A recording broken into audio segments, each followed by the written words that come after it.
नमस्कार, सी न्यूज भारत देख रहे हैं आप। मैं हूं अखिलेश पांडे। वक्त हो चुका है न्यूज बुलेटिन का। इस बुलेटिन में हम खबरों की शुरुआत करेंगे मालूमात से, जहां ट्रैक्टर और बाइक की टक्कर से पति पत्नी सहित 3 लोग हुए घायल। फिर देखेंगे कि कहां संपूर्ण समाधान दिवस का किया गया आयोजन, और साथ ही बात करेंगे प्रयागराज की, जहां अंतरराज्यीय चोरी और लूट की घटना को अंजाम देने वाले गिरोह का हुआ पर्दाफाश। और भी तमाम खबरों पर आइए विस्तार से करते हैं चर्चा। विशाल भारद्वाज व पुलिस अधीक्षक आजमगढ़ अनुराग आर्य द्वारा तहसील फूलपुर में संपूर्ण समाधान दिवस पर जनता की समस्याओं के निस्तारण हेतु संबंधित अधिकारियों को मौके पर जाकर शिकायतों की तत्काल निष्पक्ष व न्यायोचित जांच कर विधिक निस्तारण सुनिश्चित करने हेतु निर्देशित किया गया। आजमगढ़ से सी न्यूज संवाददाता सीबी भास्कर की रिपोर्ट।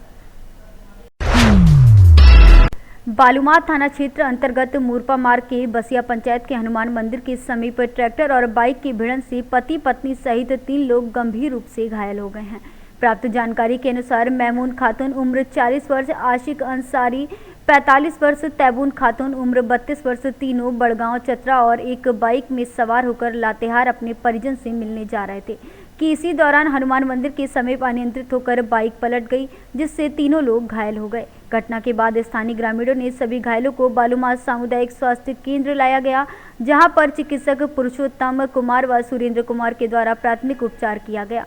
वहीं स्थिति को गंभीर देखते हुए चिकित्सकों ने सभी घायलों को बेहतर उपचार के लिए रांची रिम्स रेफर कर दिया है। चिकित्सकों ने बताया कि आशिक अंसारी के पैर टूट गए हैं, वहीं दोनों महिलाओं का सिर सहित शरीर के कई अंगों में चोटें आई हैं। बालूमाथ से सी न्यूज संवाददाता मोहम्मद अरबाज की रिपोर्ट। खबर पश्चिम चंपारण बेतिया से, जहां बिहार राज्य विद्यालय रसोइया संघ ने नरकटियागंज के गोपाला ब्रह्म स्थान में एक बैठक का आयोजन किया गया। रसोइया संघ ने विभिन्न मांग को लेकर बैठक की। बैठक में सरकार के खिलाफ अपनी मांग को लेकर मोर्चा खोलने पर भी चर्चा की गई। बढ़ती महंगाई में रसोइया के साथ सरकार उदासीनता रवैया अपना रही है, जिसको लेकर रसोइया संघ ने 28 जनवरी को जिला मुख्यालय में धरना देने का आह्वान किया है। आप लोग क्यों बैठक कर रहे हैं? हम लोग की मांग यही है कि बिहार राज्य विद्यालय रसोइया के न्यूनतम मजदूरी दिया जाए और इनको समय समय पर इनका जो मिलता है ड्रेस मिलता है, ड्रेस दिया जाए और इनके मजदूरी उचित मने मिले। यही हम लोगों को कहना है कि रसोइया को सरकार बहुत मने अनदेखी कर रही है। इस पर रसोइया कम से कम दुखी है, जिस पर आंदोलन करने के लिए रसोइया तैयार है। क्या नाम है? रामाश्रय हाजरा, पद बिहार राज्य विद्यालय रसोइया के उपाध्यक्ष जिला के। धन्यवाद। रसोइया संघ की आप लोग बैठक कर रहे हैं, क्या मांग और किस उद्देश्य को लेकर बैठक किया जा रहा है? ये बिहार राज्य विद्यालय रसोइया संघ की हम लोग बैठक कर रहे हैं। इस महंगाई में मात्र 1650 रुपया प्रति माह मानदेय पर हमारी रसोइया काम करती है। हम लोग ये मांग कर रहे हैं कि केरल की भांति हमारे रसोइया को भी मानदेय का भुगतान किया जाए। वहाँ 12,000 रुपया प्रति माह वहाँ की सरकार भुगतान करती है। इनको 12 महीना में 10 ही महीना का भुगतान मिलता है, 2 महीना का नहीं मिलता है। केरल में 2 महीना जब मानदेय नहीं मिलता है तो उस 2 महीना में भी 2,000 रुपया प्रति माह के हिसाब से वहाँ की सरकार देती है। हमारे यहाँ रसोइया की ये स्थिति है कि मात्र 1650 रुपया में ये रसोइया काम करने के लिए विवश है। यह मानव श्रम का शोषण है जो सरकार के द्वारा किया जा रहा है। इसके विरोध में हम लोग आंदोलन करने की तैयारी कर रहे हैं। दूसरी बात हम बतलाना चाहते हैं कि एनजीओ के माध्यम से मध्याह्न भोजन को चलाने की योजना सरकार बना रखी है। कुछ जगहों पर मध्याह्न भोजन के जिम्मे सौंपा गया है, जबकि सुप्रीम कोर्ट का रूलिंग है कि बच्चों को कुपोषण से बचाने के लिए शुद्ध और ताज़ा भोजन देना है। एनजीओ के माध्यम से शुद्ध और ताज़ा भोजन का मिलना असंभव है, इसलिए उस एनजीओ पर रोक लगाया जाए। इस सवाल को लेकर के आज हम लोग ये बैठक कर रहे हैं और आगामी 28 जनवरी को जिला पदाधिकारी के समक्ष हम लोग धरना देंगे। बेतिया से सी न्यूज संवाददाता विनोद कुमार की रिपोर्ट। तहसील छाता में संपूर्ण समाधान दिवस का आयोजन किया गया, जिसमें मौके पर कुल 58 शिकायतें आईं, जिनमें राशन कार्ड, चक्रोड, अवैध अतिक्रमण एवं रैन बसेरा संबंधित शिकायतें दर्ज की गई हैं। जिनका अधिकारियों की गुणवत्तापूर्ण निस्तारण के निर्देश दिए गए हैं। इस मौके पर उप जिलाधिकारी छाता Shweta, joint magistrate Mathura, CO छाता अरुण कुमार एवं संबंधित विभाग के अधिकारी एवं कर्मचारी मौजूद रहे। सभी कर्मचारियों को निर्देशित किया गया कि समस्याओं का मौके पर पहुंचकर पीड़ितों से मिलकर निस्तारण करें। सर, आज संपूर्ण समाधान से कुल कितनी शिकायतें आई? आज 58 शिकायतें आई हैं, जिसमें से एक का निस्तारण किया गया है और इसमें करीब 28 राजस्व विभाग से संबंधित थी और बाकी सारी शिकायतें जो हैं अन्य विभागों से संबंधित थी। उन छात्रों में चौराहे पर अलापों की संबंधित समस्याएं आ रही हैं, तो क्या कुछ इस संबंध में किसी अधिकारी को आप? बिल्कुल, छाता में नगरीय क्षेत्र में नगर पंचायत द्वारा और ग्रामीण क्षेत्रों में राजस्व कानूनगो के द्वारा अलाव की व्यवस्था कराई जा रही है। इसके लिए लगातार हम रात को ग्रुप पे फ़ोटोज़ भी मंगाते हैं और चेक करते हैं कि अलाव जलाए जा रहे हैं कि नहीं जा रहे। नगर पंचायत से भी फ़ोटो मंगाते हैं, उनसे डेली बेसिस पे रिपोर्ट ली जाती है तो कहाँ अलाव जला रहे हैं और सभी अधिकारियों द्वारा औचक रूप से निरीक्षण भी किया जाता है। तहसीलदार साहब ने भी 2 बार निरीक्षण किया है रात को औचक रूप से जाकर, और हम लोग बीच बीच में जाके देखते हैं कहाँ जहाँ भी दिक्कत होती है वहाँ पे संबंधित अधिकारी को बुलाकर उसकी सुविधा अनुसार जो भी कार्य करवाना चाहिए वो कार्य करवाया जाता है। जिले की एक बात, नगरपालिका कोसी कलां में रैन बसेरा की कोई व्यवस्था अभी तक नहीं की गई है और बेसहारा गौवंश के लिए भी व्यवस्था नहीं है। नगर पालिका में रैन बसेरा पहले से शेल्टर होम के नाम से 2-3 मंजिली इमारत है, वो पहले से संचालित है और उसका निरीक्षण भी किया गया है हम लोगों द्वारा। वहाँ पे कंबल, बिस्तर आदि सभी की व्यवस्थाएं हैं और वहाँ अलाव की भी व्यवस्था है। उसी के साथ में ही गौशाला स्थित है जो कि अस्थायी गौशाला है और यदि अभी नगर पालिका को बोला गया है कि यदि और गौवंश के हिसाब से यदि और बड़े गौशाला चिन्हित करने की ज़रूरत है तो उसके लिए एक ज़मीन चिन्हित करके उसकी व्यवस्था करने के लिए बताया गया उनको। सर, एक अतिक्रमण की व्यवस्था बड़ा नासूर बनी हुई, प्रदेश सरकार कहती है कि अतिक्रमण को हटाया जाए, लेकिन कोई भी नगर पालिका नगर पंचायत उस पर ध्यान नहीं दे रही है। अतिक्रमण से संबंधित जो भी शिकायतें आती हैं उस पर तुरंत कार्रवाई की जाती है। अभी पिछले हफ्ते ही बठेन कला बठेन गेट के साथ में जो खोखे का NH पे अतिक्रमण की शिकायत आई थी तो नगर पालिका और तहसील टीम और पुलिस द्वारा वो खोखे हटाए गए थे। और भी अगर ऐसी कोई संज्ञान में चीज़ें आती हैं जिसमें रास्ते पे या किसी चीज़ पे अतिक्रमण है तो संबंधित को सूचित करते हुए उसको तुरंत हटवाने का प्रयास करते हैं। मैडम, कड़ाके की ठंड पड़ रही है, जैसे ना अति निर्धन के लिए कंबल वितरण आदि प्रशासन की तरफ से क्या कुछ व्यवस्था है? हम तहसील द्वारा और जनपद द्वारा लगातार कंबल वितरण किया जा रहा है। कुछ सरकारी कंबल हमें प्राप्त हुए हैं, उस जो जितने भी सरकारी कंबल हमें प्राप्त हुए हैं उस अनुसार लगभग 800-900 कंबल हम अब तक बांट चुके हैं। हर एक गांव में जाके लेखपालों ने प्रधान के द्वारा बंटवाए हैं और तहसील स्तर पर कल भी हमने जनप्रतिनिधि द्वारा कंबल बंटवाए थे। और हमारी NGO से और कंपनी से बात चल रही है कि CSR के थ्रू हम और कंबल मंगाने की कोशिश कर रहे हैं और जैसे ही कंबल आएंगे तो प्रति गांव में और। मथुरा से सी न्यूज़ संवाददाता सुनील कुमार पांडे की रिपोर्ट। प्रयागराज में थाना चार्ज टाउन व एसओजी की संयुक्त टीम द्वारा जनपद के विभिन्न क्षेत्रों में हुई लूट की घटनाओं को सफल अनावरण करते हुए 5 अभियुक्त गिरफ्तार किए गए एवं उनके कब्जे से 4,26,000 रुपये नगद, 1 स्कूटी, 1 मोटरसाइकिल, 2 लैपटॉप और चोरी के 9 मोबाइल फोन, विभिन्न कंपनियों की भारी मात्रा में पीली धातु व सफेद धातु के जेवर, सिक्के, 3 अवैध तमंचा, 312 बोर और 4 जिंदा कारतूस बरामद किए गए हैं। पुलिस आयुक्त प्रयागराज व अतिरिक्त पुलिस आयुक्त प्रयागराज के निर्देशन में चलाए जा रहे अभियान के क्रम में पुलिस उपायुक्त, नगर पुलिस उपायुक्त अपराध के नेतृत्व में थाना चार्ज टाउन व एसओजी की संयुक्त टीम द्वारा सभी आरोपियों को गिरफ्तार कर लिया गया है व मुकदमा पंजीकृत किया गया और इसके चलते आवश्यक कार्यवाही भी की गई है। चार्ज टाउन की टीम ने और एसओजी की टीम ने सर्वेलेंस की मदद से एक चोरी की गैंग का पर्दाफाश किया है, जिसमें इनके द्वारा शहर के जनपद के विभिन्न थानों में चोरी की घटनाएं कारित की जाती थी। ये गैंग के 4 लोग प्लस 1 सुनार, उनको फ़िलहाल अभी गिरफ्तार किया गया है। एक अभी इसमें वांछित हैं। इसमें जो बरामदगी की गई है उसमें इनके पास से विभिन्न आभूषण, सोने चांदी के सिक्के और इसके अलावा पल्सर बाइक, स्कूटी, कुछ मूर्तियाँ, कुछ विदेशी सिक्के भी और 3 अवैध असले और कैश जो कि 4,26,000 बरामद हुआ है और 3 एंड्रॉयड मोबाइल तथा 6 कीपैड मोबाइल भी बरामद हुए हैं। इस तरह से इनके द्वारा अभी 7 विभिन्न चोरी की घटनाओं में ये सामान चोरी किया गया था जिसका पता लगा है।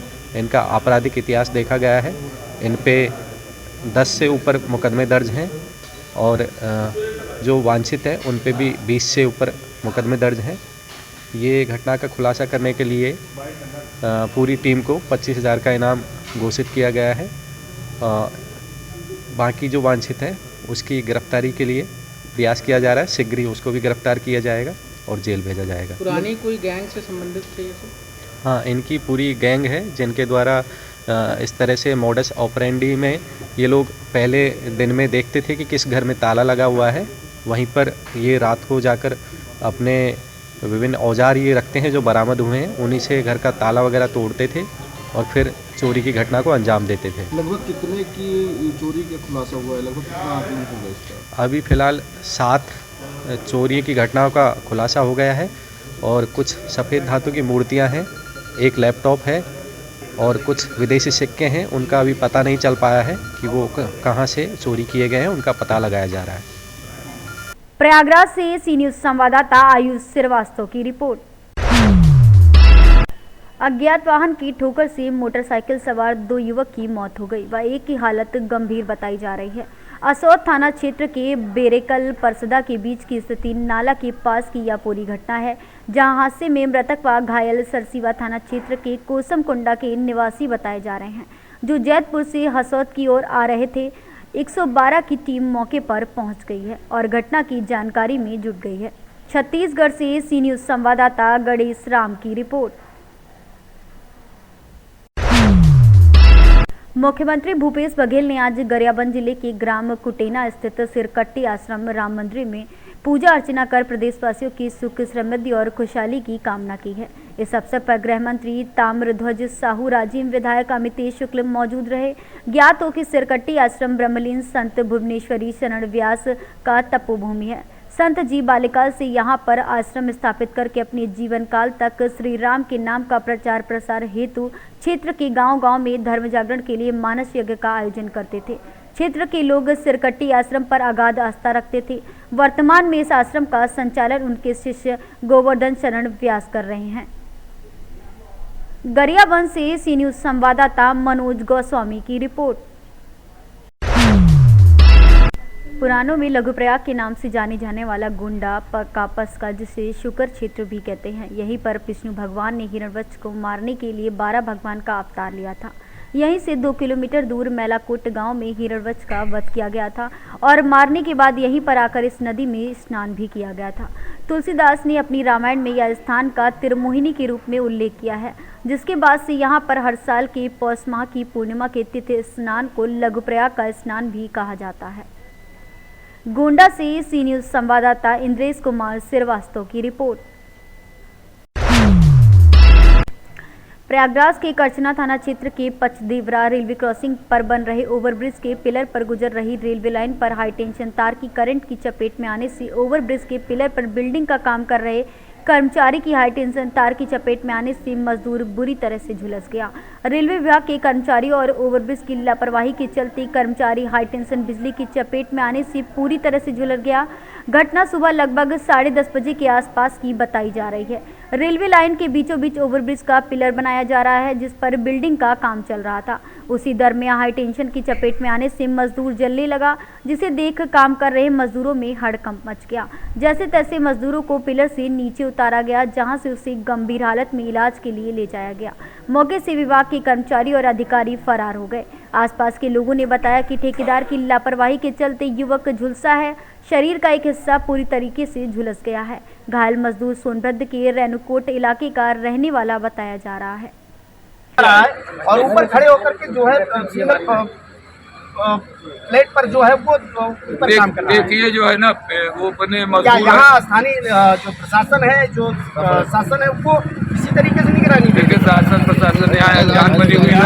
और अगर जो है वही जागती तो आज नुकसान होता है, यहाँ पे घटना दुर्घटना नहीं होता। और ये लोग कोई मानक हिसाब से कोई ठेकेदार कोई रेलवे वाले काम नहीं करते। जी ये आप लोगों की जिम्मेदारी है।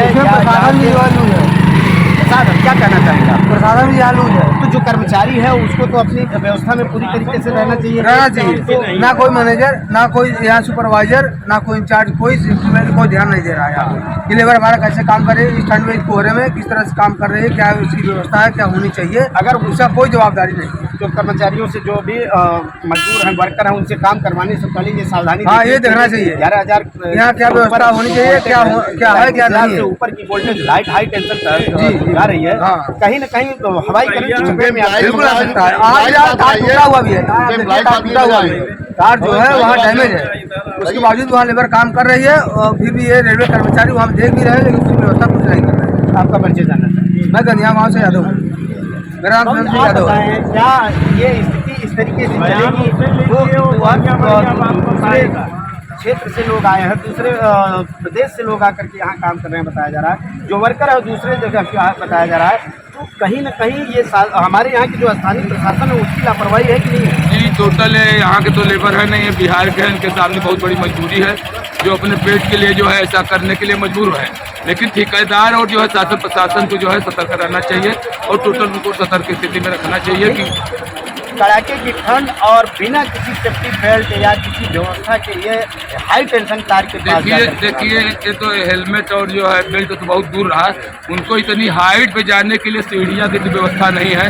जो थोक बना हुआ है आपके सामने है वो दिखाई दे रहा है, उस पर से जो है चढ़ रहे उतर रहे हैं। अगर थोक ऊपर से गिरा तो वो सारे जो है सारे नीचे जितने लेबर हैं सारे मर जाएंगे। इसका सीधे सबूत दिखाई देता है कि यहाँ पे जो है जो भी शासन प्रशासन है टोटल लापरवाही कर रहा है। निगरानी रखने की देखिए यहाँ की जनता जो है आज से जो घटना हुई है उससे यहाँ की जनता जागरूक हुई है, उसका विरोध भी कर रही है। रेलवे पर फ्लाईओवर ब्रिज बनाया जा रहा है, अगर शासन प्रशासन अगर नहीं जागती तो हम लोग पूरे समस्त जो है यहाँ के जो है वासी और शिवसेना हमारी जो है चक्का जाम और प्रदर्शन करेगी। आपने तो इस बात को लेकर पहले भी कर चुके हैं कि कई बार हमने शासन को जो है आगाह भी किया, और जो ओवर ब्रिज की लापरवाही जो कर्मचारी है जो अधिकारी है उनके द्वारा लापरवाही की जा रही है। जी फिनलैंड ट्रेडर लोगों से काम करवाया जा रहा है। आपका सेफ्टी बेल्ट और हेलमेट कहाँ है? हेलमेट कहाँ है? सेफ्टी बेल्ट हेलमेट कहाँ है? सेफ्टी बेल्ट कहाँ है आपका? बताइए कर्मचारी हो, आपका एक साथी अभी बिजली के करंट में आ गया, आप लोग बिना हेलमेट और बिना सेफ्टी बेल्ट के इतनी ऊंचाई पर काम कर रहे हैं। बताइए जो भी है साथ साथ आप लोग ऊपर से नीचे उतर रहे हैं। देखिए किस तरीके से लापरवाही है, इन लोगों के जान के साथ किस तरीके से खिलवाड़ किया जा रहा है, जबकि शासन प्रशासन के लोग ये लगातार चाहे जो भी कंपनी हो या कोई भी प्राइवेट हो या सरकारी कर्मचारी, उनके लिए ये कहा जाता है कि सेफ्टी बेल्ट और जो है हेलमेट का जरूर प्रयोग करें, लेकिन लंबी ऊंचाई के बाद ये लोग पूरी तरीके से लापरवाही से काम कर रहे हैं। कर्मचारी कुछ बोलने के लिए तैयार नहीं है। ये बसजौरा थाना क्षेत्र का मामला है, जहां आज एक हाई टेंशन की चपेट में आने से एक व्यक्ति गंभीर रूप से झुलस गया है, और अभी भी आपको दिखाएं कि सारा ये जो यहाँ जो स्थिति है आप ठीक सामने देख सकते हैं, वो पिलर है जहाँ पर इलेक्ट्रिक का काम चल रहा था, और उसी के ठीक समीप 35,000 वोल्टेज का करंट नज़दीक लगभग 1.5 फीट की दूरी पर था, और जिसके चलते ये दुर्घटना हुई है, बड़ी दुर्घटना हुई है। और अभी देखा गया है कि जो भी यहाँ ओवरब्रिज फ्लाई ओवरब्रिज पर काम करने वाले व्यक्ति हैं वो न तो हेलमेट लगा कर रखते हैं ना ही सेफ्टी बेल्ट, लगातार पिलर के सहारे ऊपर जाते हैं और पिलर के सहारे ही नीचे आते हैं। अपनी जान जोखिम में रख करके ये लोग काम कर रहे हैं। स्थिति यह है कि मौके पर न तो सुपरवाइजर, ना ही जेई, ना ही कोई अधिकारी मौजूद है, और यह भी कहा जा रहा है जिस व्यक्ति को चोट आई है, गंभीर चोट आई है, उसको कहाँ ले गए ये भी अभी तक पता नहीं है।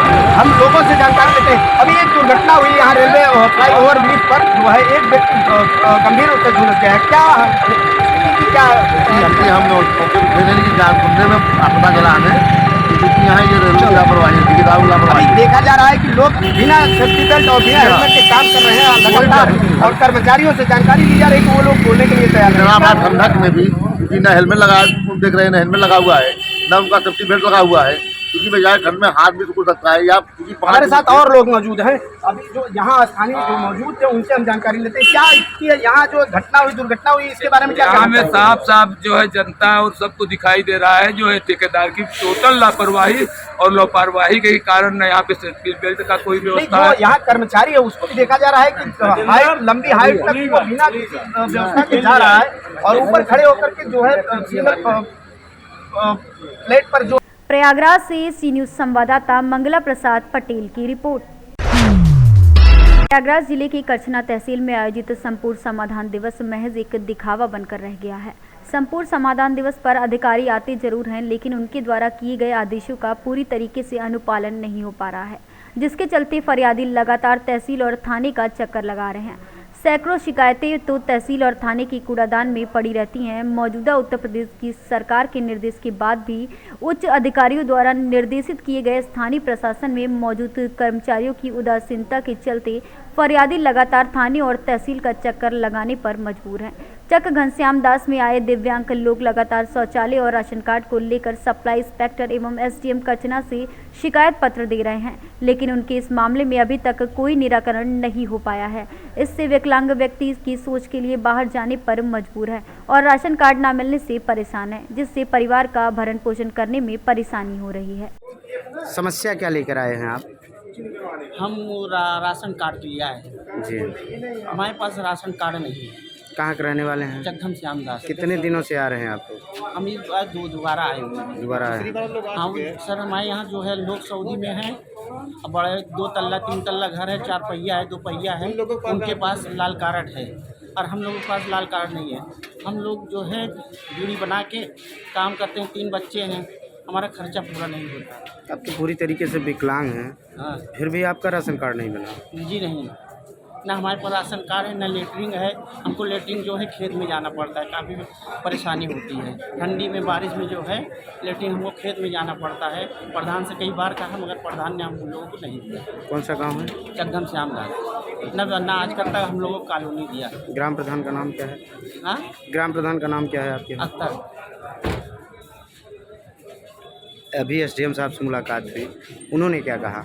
उन्होंने कहा हम आपकी जांच कराएंगे, जांच करा के आप लोगों को। मतलब आप इस तरीके से पोजीशन में हैं, आप पूरी तरीके से विकलांग हैं। जी। विकलांगता का प्रमाण पत्र भी आपको इन्हीं के द्वारा मिला होगा। हाँ। तो अब यहाँ शौचालय और राशन कार्ड के लिए आपको क्या जांच करवाएंगे ये?